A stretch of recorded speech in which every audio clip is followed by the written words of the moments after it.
La Mal Aigre. En las montañas altas del sur de México, donde la neblina abraza los cerros al amanecer y los caminos serpentean entre sombras, existe un lugar que los pobladores evitan nombrar. No aparece en mapas ni en libros, pero vive en la memoria del viento. Allí, en lo más profundo de una barranca, el aire no es igual que en otros sitios. No refresca, no acaricia, no alivia. Allí el aire pesa, quema, susurra y duele.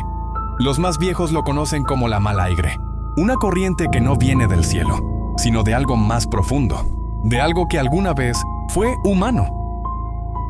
Cuentan que hace ya más de un siglo, en un pueblo olvidado llamado San Nicolás del Encino, vivía una mujer en los márgenes de lo visible. Su nombre era Laura Mesa, curandera partera, guardiana de secretos, una mujer de ojos intensos y palabras escasas. Su cabaña estaba apartada, en lo alto de una colina cubierta de mezquites. Vivía entre hierbas, velas, libros viejos y silencios. Decían que sanaba con las manos, que hablaba con las plantas, que comprendía el lenguaje del cielo. No todos la temían, algunos la buscaban en secreto, para curar, para pedir, para obtener respuestas. Pero la frontera entre el respeto y el miedo siempre fue delgada, y una noche se rompió. Un hombre del pueblo, esposo de una mujer influyente, se enamoró de Laura. La visitaba en la sombra, le llevaba frutas, le hablaba con dulzura. Pero los rumores, como las raíces, no tardan en expandirse. La esposa del hombre, herida por el orgullo, la señaló. La ha embrujado, dijo, la ha poseído. Y en un pueblo donde la fe se mezcla con la ignorancia, el juicio es rápido, y el castigo más aún. Una tarde gris, un grupo de hombres y mujeres subió a su cabaña. No con palabras, sino con fuego. La sacaron de su hogar, la arrastraron entre piedras, la ataron a un árbol seco. Y sin juicio, sin perdón, sin pausa, la incendiaron. Laura no gritó, no suplicó, solo observó. Dicen que sus ojos eran ceniza y rayo, que su mirada era promesa y despedida.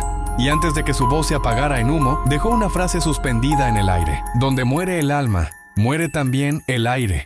Y todo el que respire este viento, llevará mi memoria en el pecho. Desde ese día, la barranca cambió. Los árboles se torcieron, los animales se alejaron, y el aire dejó de ser aire.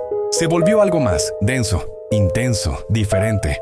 Aparecieron síntomas, misterios, apariciones. Quienes cruzaban por la zona empezaron a sentir fatiga, dolor en el pecho y un susurro que nadie pronunciaba. Una figura comenzó a aparecer entre la niebla, alta, vestida de blanco, cabello largo cubriéndole el rostro. No caminaba, se deslizaba silenciosa, ligera como el humo, pero pesada como la culpa. Intentaron bendecir el lugar, llevaron agua santa, crucifijos, oraciones, pero el aire no los dejaba, los expulsaba, los doblegaba. Desde entonces, la zona fue nombrada la Mal Aigre, un lugar donde el viento duele, donde el silencio habla, y donde la ausencia de Laura aún se siente viva. Los ancianos del pueblo tienen reglas. Si ves niebla espesa en la barranca, no avances. Si el aire se pone pesado, no respires profundo. Y si escuchas una voz suave que dice tu nombre, no contestes, porque si lo haces, puede que no seas tú quien vuelva a hablar. Pasaron los años, y la barranca donde murió Laura Mesa se convirtió en un punto ciego del mapa. Ya nadie pasaba por allí. Los caminos fueron desviados, las casas cercanas abandonadas, y el terreno, poco a poco, fue reclamado por la maleza. Pero lo más extraño fue el aire, ese aire turbio, denso, que no corre, sino que se acumula, como si la misma tierra lo vomitara desde el fondo. Los campesinos lo notaban. A veces al pasar cerca sus animales se resistían. El ganado huía sin explicación. Las aves no volaban sobre esa zona, y las ramas, aunque no hubiera viento, se agitaban solas. El silencio también cambió. Era un silencio pesado, no de paz, sino de amenaza. Y en medio de ese aire, decían que a veces se escuchaban cosas. Una voz lejana, un sollozo apagado, un canto breve como de mujer. Los abuelos que aún recuerdan a Laura Mesa afirman que su espíritu no descansa, no busca venganza, no busca justicia. Y por eso, dicen que cada vez que alguien se adentra en su barranca, ella prueba su respiración. Décadas después, un joven forastero llegó al pueblo, un topógrafo enviado por la universidad. Su tarea era sencilla, medir el terreno, levantar planos, marcar coordenadas. Los lugareños le hablaron del lugar. Le advirtieron con respeto, le ofrecieron otras rutas, pero él se burló. Es solo neblina. No existe el aire maldito. Yo respiro lo que sea. Partió un viernes por la mañana.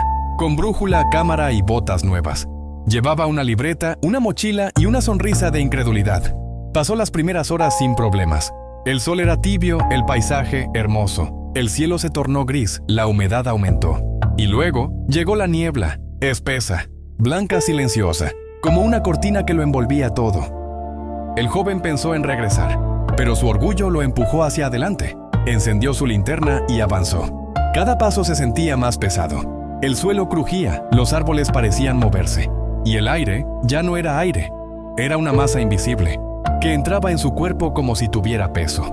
Pronto le costó respirar, el pecho le dolía, la cabeza le zumbaba, y entonces la vio. Entre los árboles, una figura de mujer alta, delgada, vestida de blanco, con el cabello largo, ocultando su rostro, no se movía. Estaba ahí, como si siempre hubiera estado. Y cuando él la miró, la figura flotó, se deslizó entre los troncos, sin tocar el suelo, sin hacer ruido. Él intentó correr, pero las piernas no respondieron. Sintió un golpe seco en el pecho, cayó de rodillas. El aire se le fue de golpe, como si alguien se lo hubiera arrebatado. Intentó gritar, pero su garganta se cerró. Y entonces, una voz suave, quebrada, pero clara, le susurró: «Ahora sabes lo que es morir, sin fuego, pero sin aire». Lo encontraron al día siguiente. Un anciano lo halló desmayado, con la ropa húmeda y el rostro pálido. Estaba vivo, pero no hablaba, no comía y sus ojos miraban al vacío. Pasó semanas así, y cuando por fin habló, lo único que dijo fue: «Ella respira por mí». Regresó a la ciudad, pero su vida nunca volvió a ser igual. No volvió a estudiar ni a trabajar. Vivía encerrado, respirando lento, como si le doliera estar vivo. Los médicos no entendían, le llamaron trauma psicológico, colapso por estrés, pero el pueblo sabía la verdad. Había inhalado la malaigre, y con ella había perdido una parte de su alma.